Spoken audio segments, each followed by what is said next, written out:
Today's goal is to start sanding.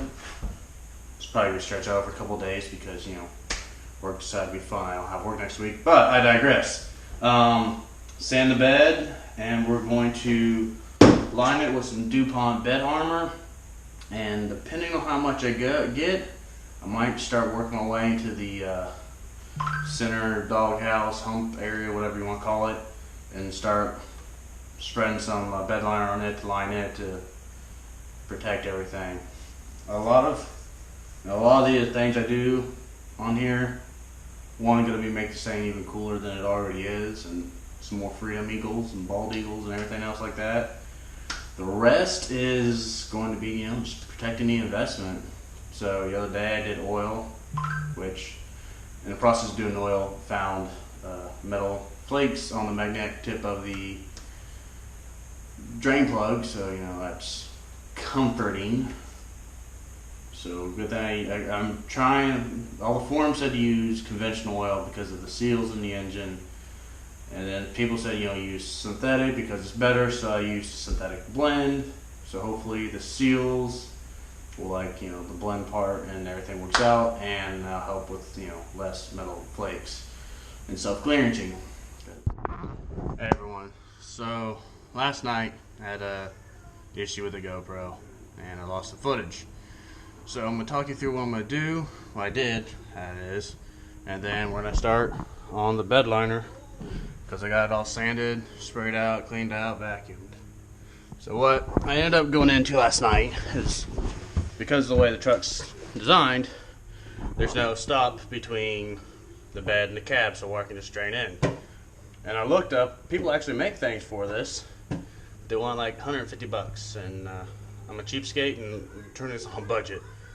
So what I ended up doing is up some pool noodles, put those in the little divots,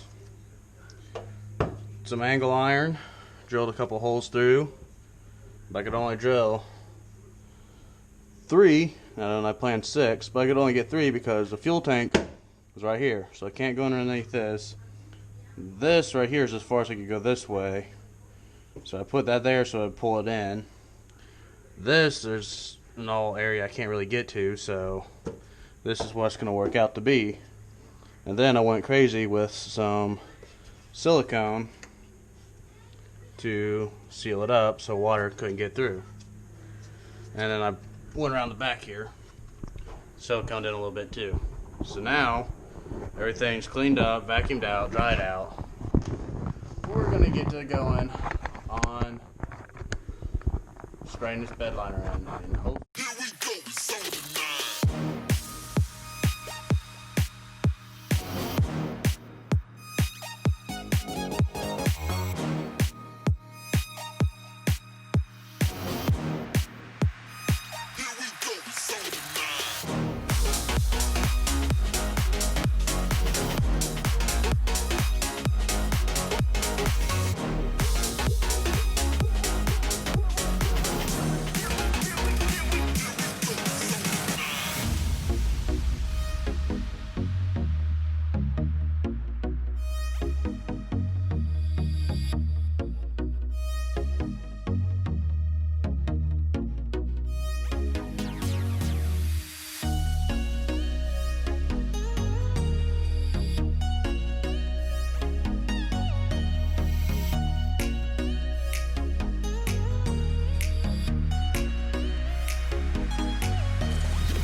Alright, so here's the finished project. Looks pretty good, honestly. This is the DuPont bed liner. There's some areas that are kind of more chunky built up than others, but that's fine with me. Well, I'll keep anything I put back here from sliding. It's dry to the touch and to use. Then we got a couple areas like that are kind of bare, but that's why we have spray paint version of this stuff, so cover little gaps, and still have a full, well, not full, but half a can left of this stuff because it's made to do a 6-foot bed, and this is like a 4-foot bed with the walls aren't as high and there's not as many little details. So I have plenty left, enough that I may do that center little area right up there, protect it too, but I'm not sure. It's either that or paint a bull bar up front and then that thing there minus my lawnmower and fan, but I haven't decided yet. That is it, ladies and gentlemen. So thank you for watching. Remember to like, subscribe, share, help get the word out so we can get more viewers, more followers, some more people we have watch and view, the more content we can create, more parts I can get, and all that good stuff. So like, subscribe, and see y'all later.